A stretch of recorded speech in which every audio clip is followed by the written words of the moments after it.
Colossenses capítulo de número 2, versículos 6 e 7. Graças a Deus. Espírito Santo, ore por mim, leve para Deus tudo aquilo que eu preciso. Espírito Santo, use as palavras que eu necessito usar, mas não consigo.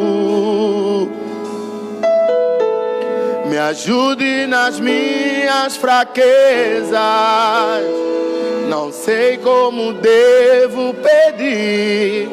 Espírito Santo, vem interceder por mim.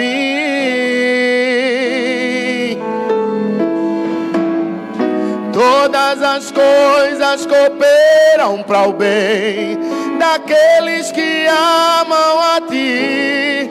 Espírito Santo, vem orar por mim.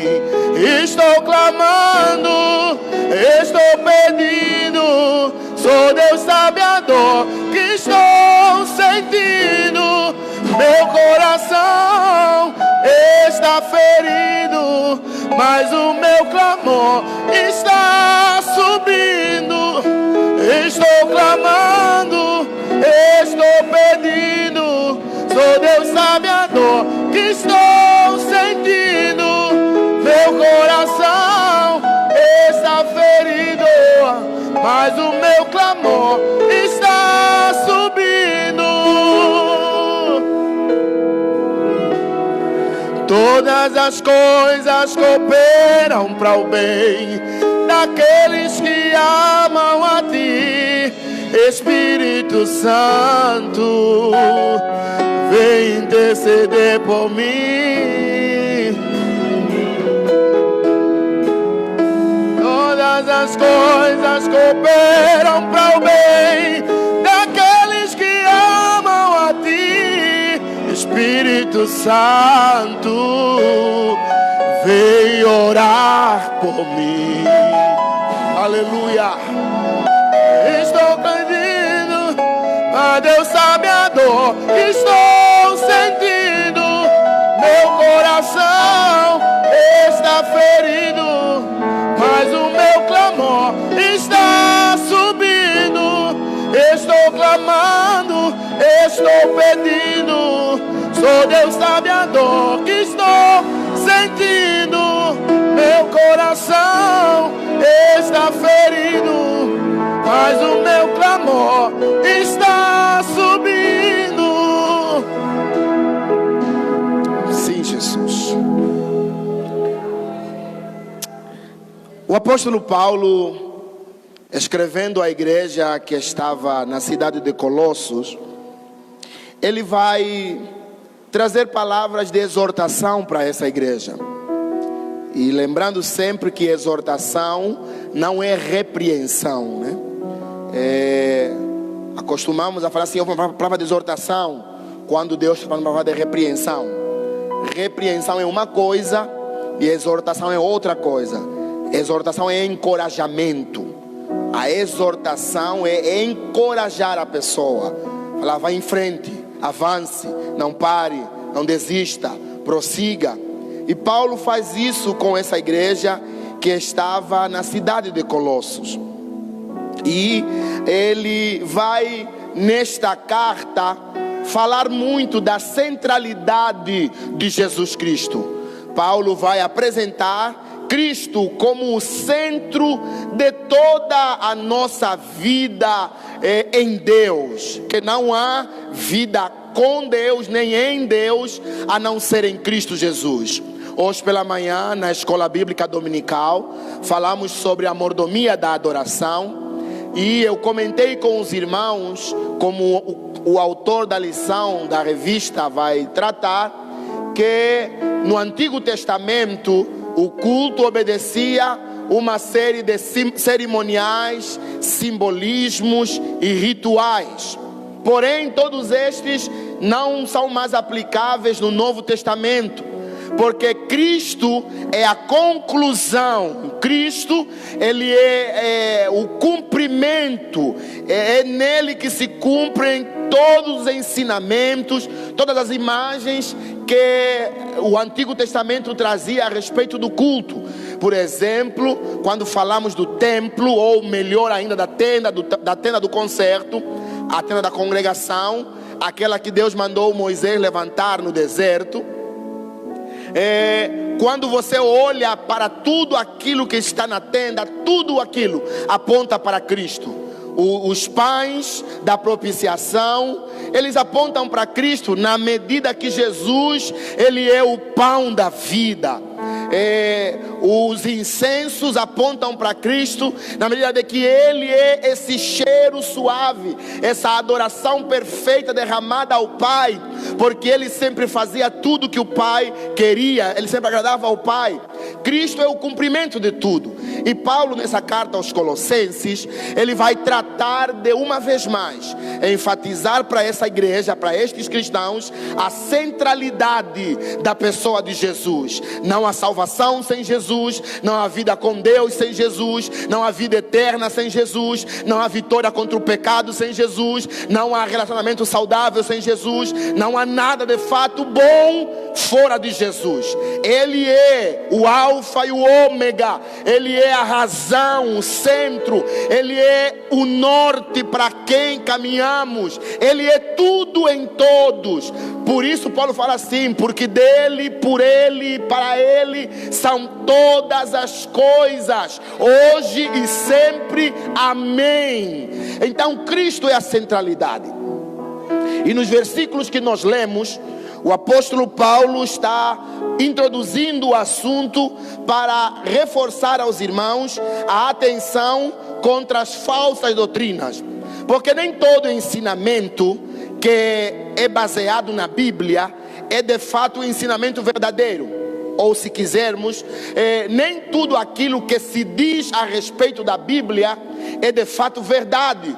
Há homens que leem a Bíblia para justificarem seus pecados. Há homens que leem a Bíblia para justificarem suas ganâncias. Há homens que leem a Bíblia para justificarem suas omissões. Há homens que leem a Bíblia para justificarem ou embasarem um monte de coisas que de fato não são aprovadas pelo Senhor. Então Paulo chama a atenção desses irmãos a respeito das falsas doutrinas. Porque a falsa doutrina ou a heresia é aquilo que se mascara como verdade, que pode aparentar ter uma cara verdadeira, mas ela é falsa. É Jacó que se finge, que se mascara de Esaú para enganar seu pai, né? Mas a verdade sempre é descoberta. Então Paulo vai instruir esses irmãos a vigiarem contra estes falsos ensinamentos. E ele vai dizer que o primeiro fundamento, a primeira pedra, o primeiro passo, a primeira e principal atitude que se deve tomar para evitar os falsos ensinamentos ou as falsas doutrinas é estar enraizado, estar centrado, estar arraigado em Cristo Jesus, porque Ele é a verdade. O seu Espírito que Ele enviou a nós é o Espírito da verdade, de modo que se eu estou em Cristo, tenho comunhão com Ele, Ele vai confirmar, testemunhar, certificar a mim aquilo que ouço como ensinamento, que tem nome de ser verdadeiro, mas é falso. E nesses dois versículos ele fala algumas coisas muito interessantes que eu quero destacar com os irmãos nessa noite para nossa edificação, a fim de que continuemos crescendo, continuemos vivendo e nos desenvolvendo em Cristo Jesus. Ele diz no versículo 6: como pois recebestes o Senhor Jesus Cristo, assim também andai nele. A pergunta aqui é: como é esse como? Ou qual é esse como? Porque ele está se referindo a um modo específico. Ele está se referindo a uma maneira específica. Como recebestes a Jesus Cristo na vossa conversão, assim também andai nele. E ao ler esse texto e ao fazer essa pergunta, eu lembro da história de um homem chamado Zaqueu. Todos conhecemos a história de Zaqueu. É um homem que era publicano, chefe dos publicanos na sua época.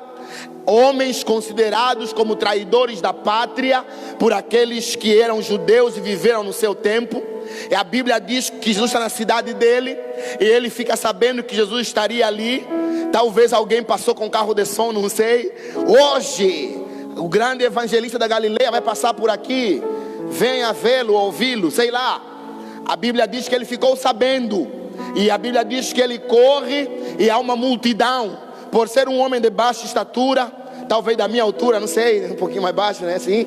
E a Bíblia fala então que ele sobe numa figueira para poder ver a Jesus. E a Bíblia diz que o Senhor Jesus, ao passar por ali, ele o vê. Zaqueu não chama ao Senhor. Zaqueu não grita, ele não dá pulos, ele não suborna ou não combina com outra pessoa que está no chão para chamar o mestre, para vir a atenção de Jesus para ele. A Bíblia diz que é Jesus quem, ao passar para perto da árvore, levanta os olhos e diz: Zaqueu, desce depressa, porque hoje me convém entrar em sua casa. A Bíblia diz que Zaqueu desce apressadamente, convida Jesus para sua casa. E a Bíblia diz que o recebe gostoso, ou alegre, satisfeito. E é tanta alegria de Zaqueu em receber ao Senhor, que ele começa a manifestar, diz assim: ó Senhor, eu vou devolver o que roubei de alguém. E se de alguma maneira eu fui injusto, vou devolver como manda a lei. E ele vai de maneira alegre manifestar a sua gratidão, a sua alegria, porque Jesus estava na casa dele. E a Bíblia diz que o Senhor diz assim: hoje veio salvação a esta casa.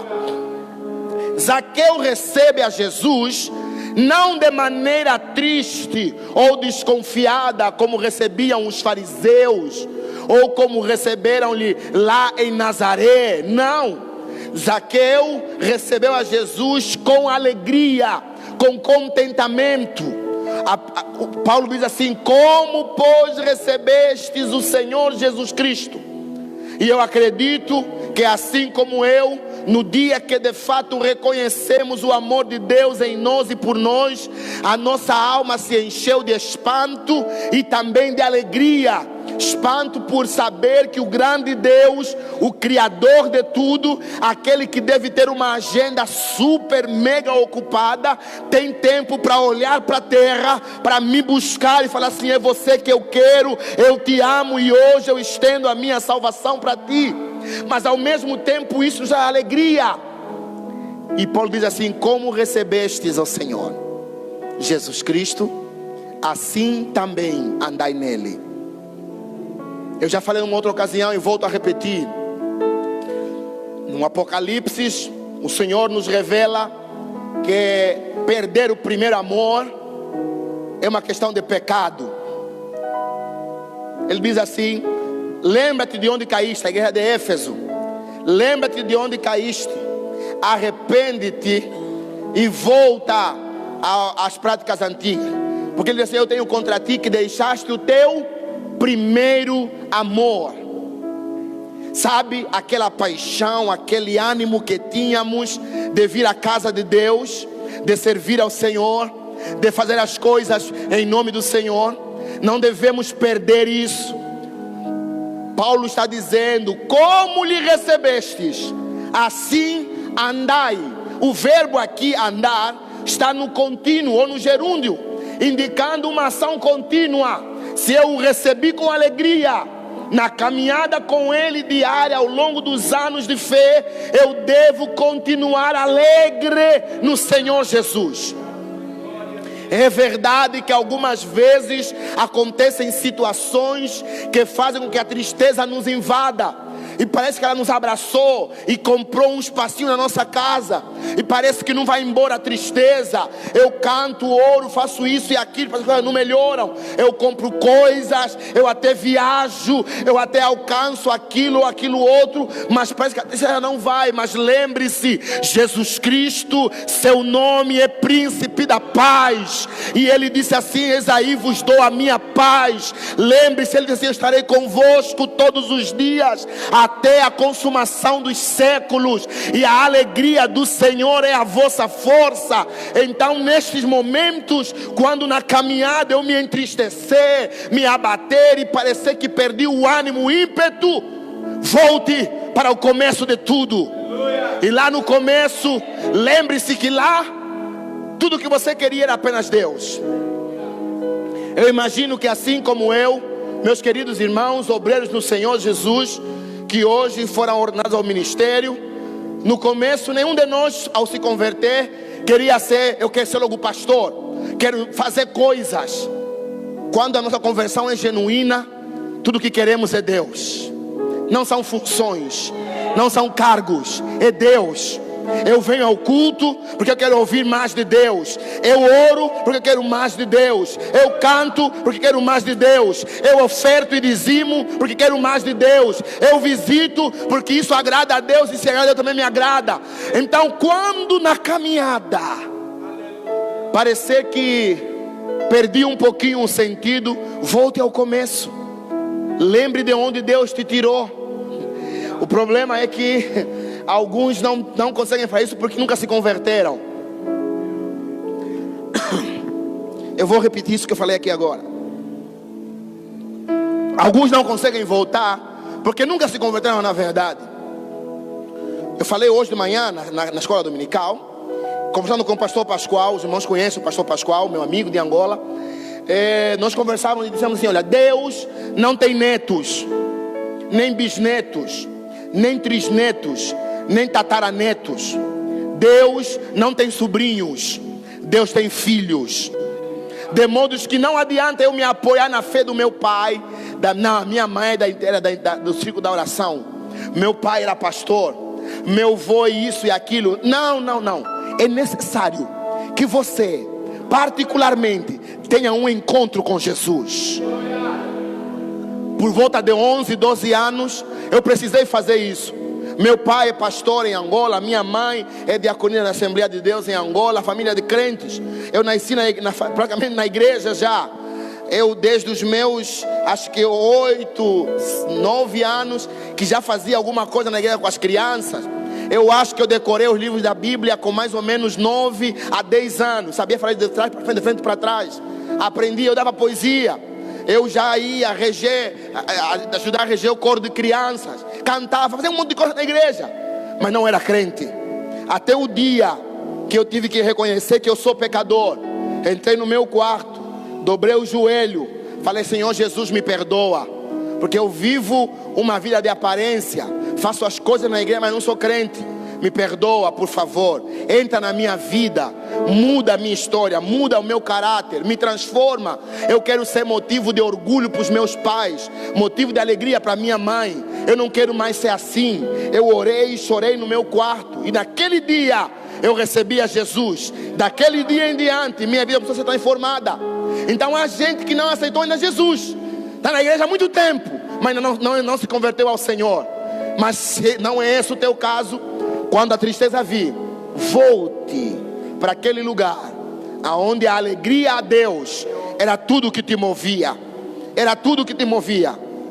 Você não entendia muito bem o que é céu, o que é inferno, o que é regeneração, o que é santificação, o que é adoção. Não entendia muito bem essas coisas, mas entendia uma coisa: Deus me ama e eu também lhe amo, e eu quero Deus na minha vida. Como pois recebeste o Senhor Jesus Cristo, assim também andai. Mas não é andai apenas neste mundo, é andai nele. É preciso que nós, os cristãos no século 21, entendamos que ser cristão não é eu fazer minha moda, não é eu fazer meu caminho, eu fazer minha história, eu fazer meu nome, eu marcar a minha geração com os meus atos. Não, não, não. Ser cristão é ser discípulo de Jesus. E o discípulo não tem que ser maior que seu mestre. A função do discípulo é mostrar o mestre para os outros. Ser cristão é encarnar a vida de Cristo em nós. Não quer dizer que você vai ser perfeito de um dia para a noite. Não quer dizer que você não vai mais errar. Pode ser que você erre, mas errando eu sei reconhecer e pedir perdão dos meus erros. Ser cristão é manifestar Cristo aos outros. Quando as pessoas conversam contigo, eles têm a impressão de estar falando apenas com um homem ou com um homem de Deus. Quando conversam contigo, as pessoas acham que estão falando apenas com uma mulher ou com uma mulher de Deus. Qual é a tua conversa? É glorificar a Deus ou lamentar das coisas?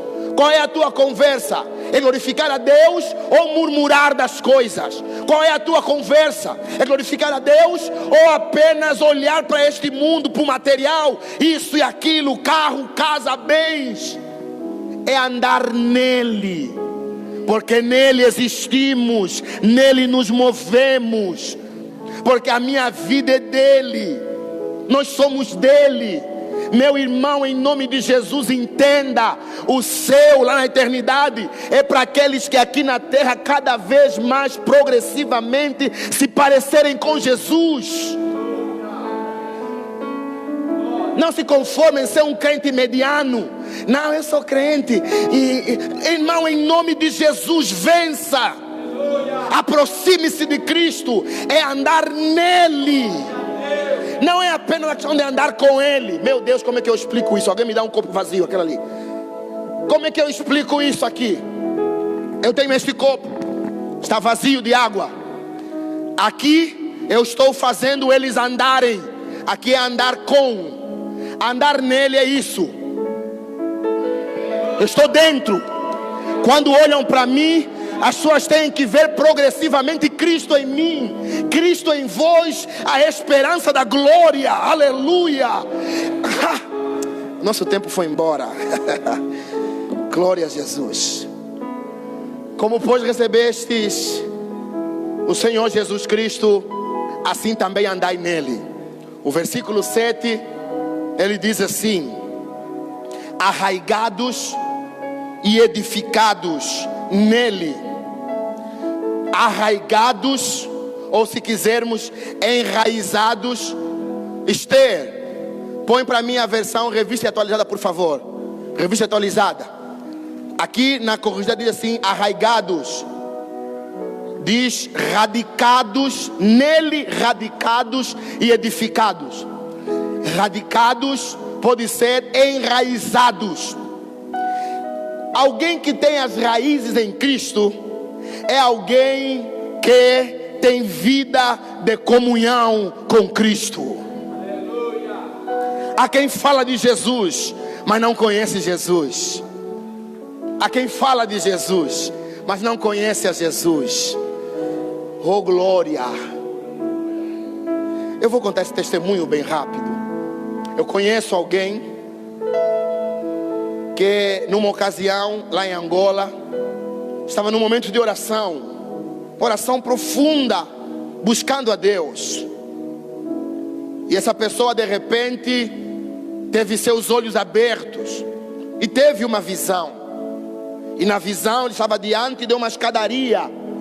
Ao mesmo tempo que parecia muito grande, ela tinha 12 degraus. 12 degraus da escada.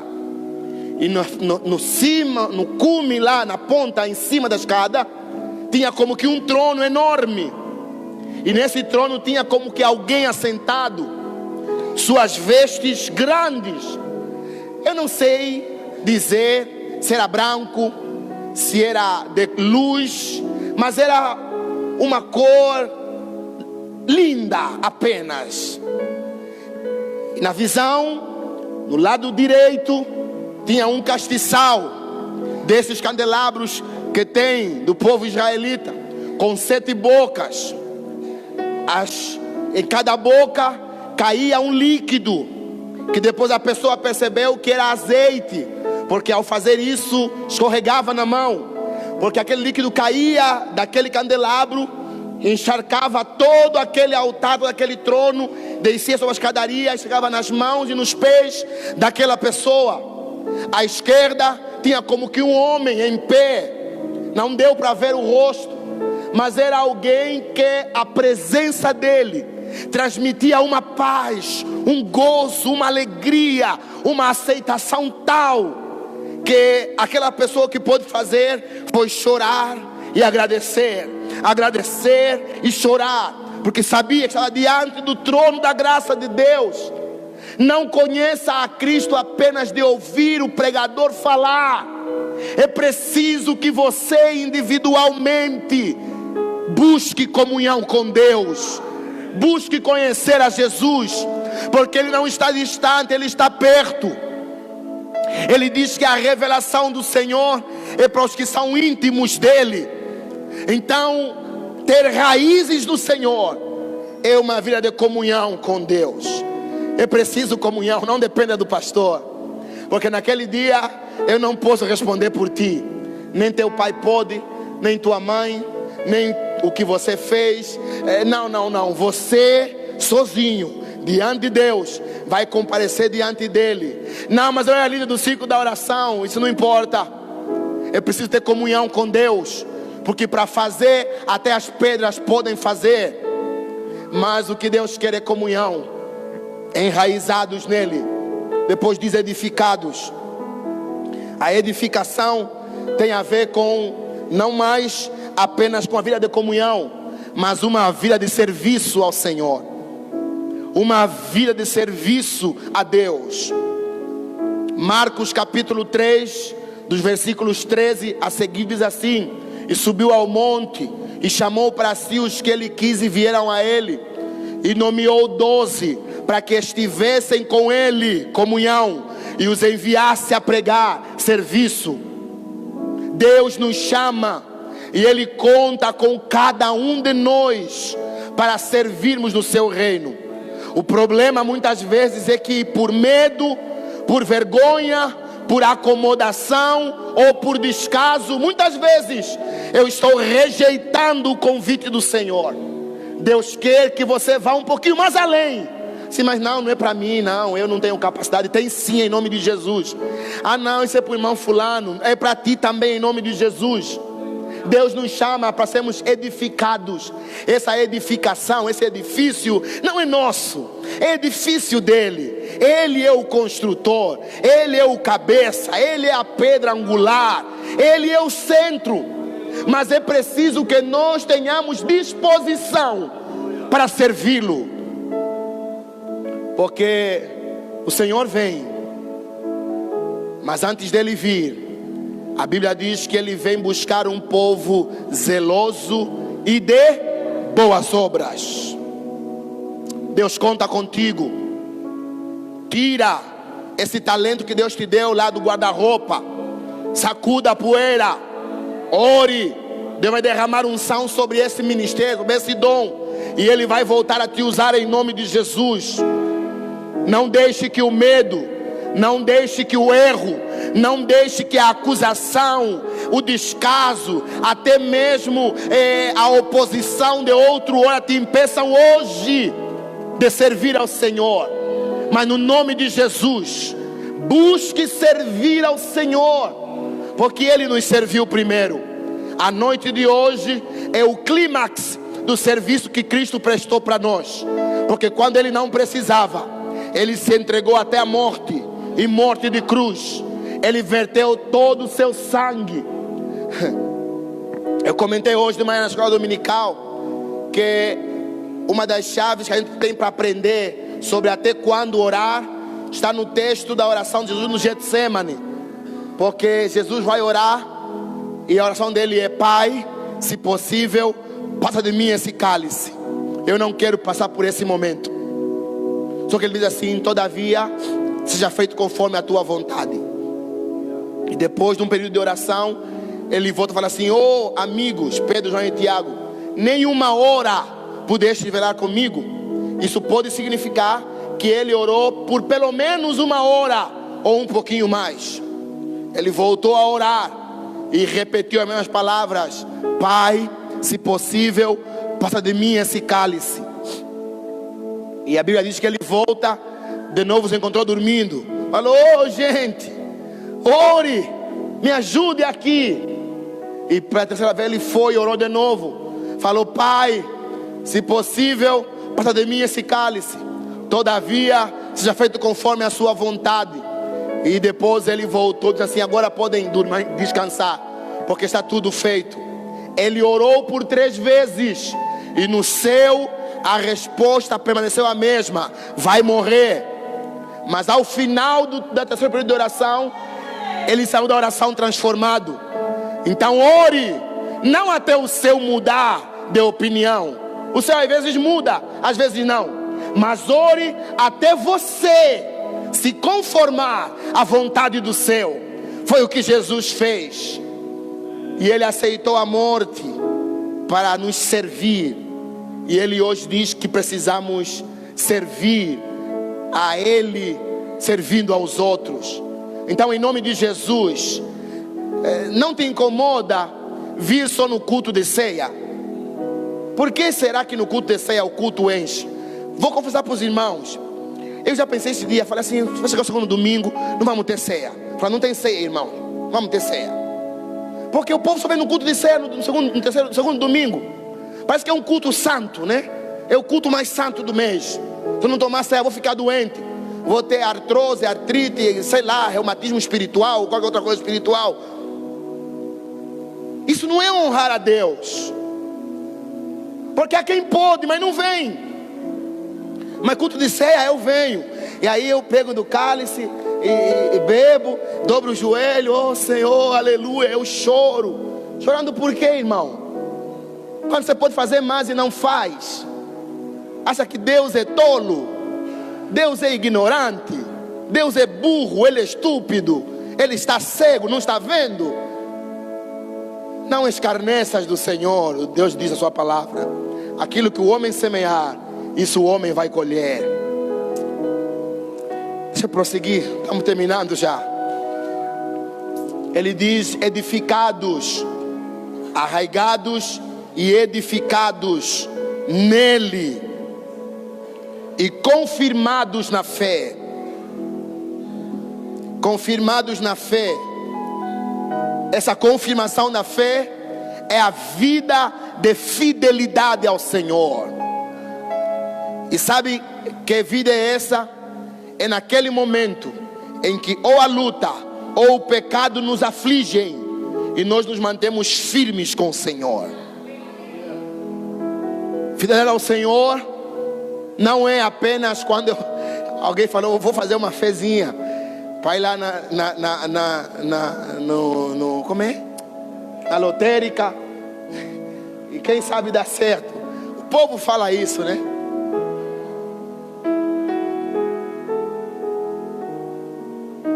Ser fiel ao Senhor é no momento da angústia, no momento da dor, quando não tenho nada na geladeira, o filho está com fome pedindo pão, eu não sei onde tirar.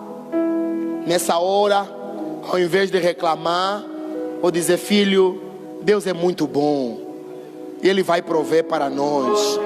Talvez hoje, talvez amanhã, mas a provisão dele vai vir. Ser fiel ao Senhor não é só quando eu tenho a casa dos meus sonhos, mas é mesmo vivendo no fundo, no subsolo. Ainda assim eu digo: obrigado, Jesus, pelo teto sobre minha cabeça, porque não estou na rua ao relento. Senhor, não tenho carro, mas glória a Deus, tenho saúde para andar. Ser fiel ao Senhor é quando a oferta do pecado vem, eu tenho uma escolha: aceitá-lo ou rejeitá-lo.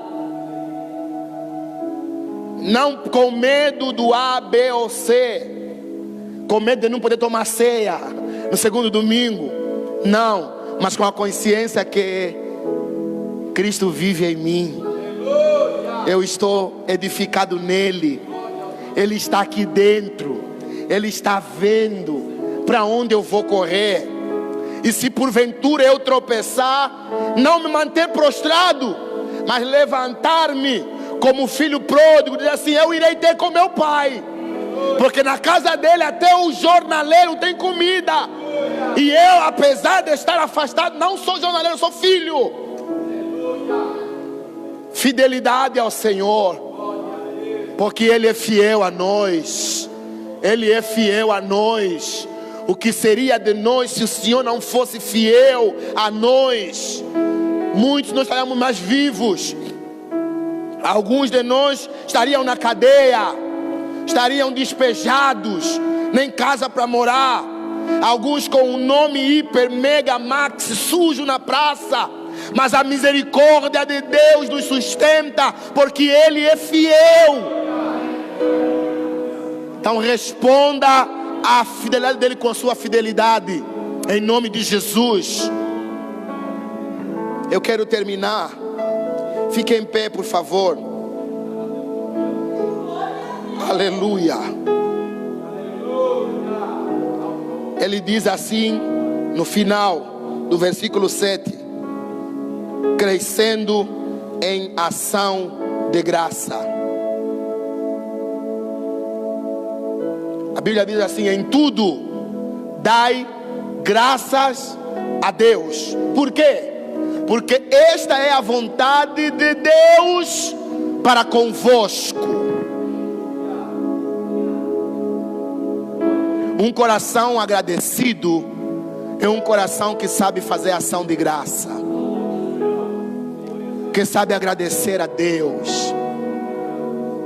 Nós temos problemas, jovens ingratos, adolescentes ingratos, adultos ingratos, crianças ingratas, uma geração de ingratidão. Não sabemos louvar, sabemos reclamar, pedir muito, reclamar, não tenho isso, não tenho aquilo. Eu oro a Deus apenas pelo aquilo que falta, não consigo orar por aquilo que tenho.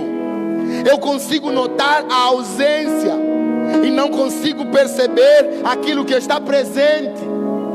Eu consigo reclamar: não tem, meu carro está com problema, e eu não estou enxergando outro irmão que está andando a pé. Eu consigo reclamar: minha casa está com goteira, e não consigo olhar que a gente que está dormindo debaixo da ponte.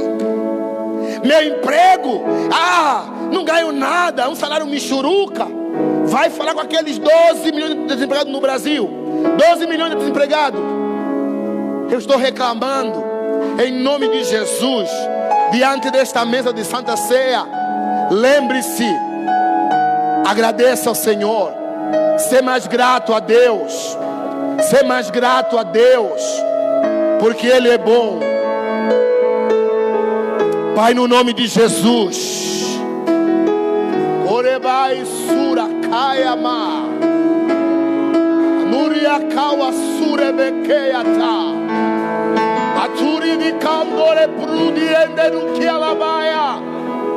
Espírito do Deus vivo, nós ouvimos a Tua palavra, ouvimos a Tua voz. Ajuda-nos, Espírito Santo, a obedecermos, a guardarmos, a praticarmos a Tua palavra, em nome de Jesus Cristo, o Senhor. Porque Tu queres nos levar para o céu, porque o céu é o nosso destino. Tu não queres nos ver prostrados. Por isso nós te pedimos, Santo Espírito, ajuda-nos, Pai, em nome de Jesus. Aleluia. Eu quero fazer um convite. Se tem alguém entre nós que está aqui hoje e quer entregar a sua vida a Jesus, quer reconciliar-se com Jesus, a Bíblia diz que quando ouvires a voz do Senhor teu Deus, não endureça o teu coração. O convite é para você que está aqui e entende que precisa mudar de vida, de uma mudança radical. E muitas vezes você tentou com as tuas próprias forças e para pouco adiantou. Mas hoje, em nome de Jesus, eu quero fazer esse convite Você que está aqui, levante sua mão no seu lugar. Eu quero orar por ti. Quero clamar para que a graça de Deus te renove, para que a salvação do Senhor, a alegria da salvação, volte a ser uma realidade na tua vida. Comenai surabacaya, anduricomasteria curabacaia. Deus está falando muitas coisas aqui. Jesus Nazareno. Curabai osteri calamakura bacaia.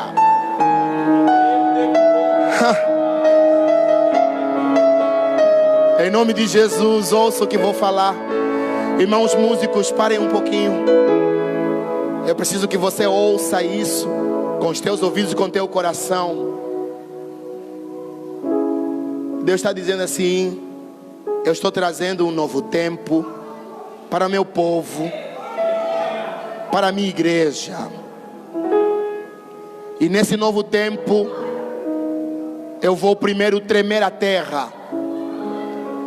E aquilo que alguns acreditam que esconderam bem longe, vou trazer ao de cima. Mas não para cima da terra. Vou pôr no ar, suspender para todo mundo ver.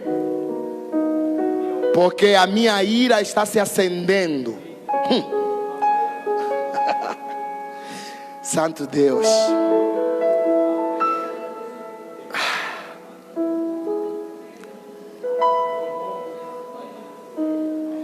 No nome de Jesus, há um novo tempo chegando. Não apenas para a nossa igreja, porque antes do dia do fim, um grande mover do Espírito vai se manifestar na terra. Só que alguns poderão não estar mais para ver esse mover do Espírito. Porque o que eu estou vendo é uma espada de Deus. E a espada não está para o ar, está para baixo. Posição de combate. Bem aqui, ó. Nessa direção assim. Eu vou contar os bancos. 1, 2, 3. Onde está o irmão Henrique? Para cá. Aqui assim, ó.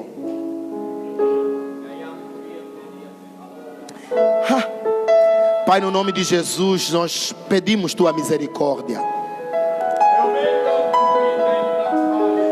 Tenha compaixão de nós, Senhor. Somos pecadores. Em nome de Jesus. Amém. Amém.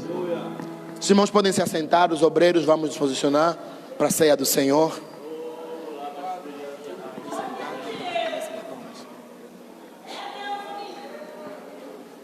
Isso é de Deus.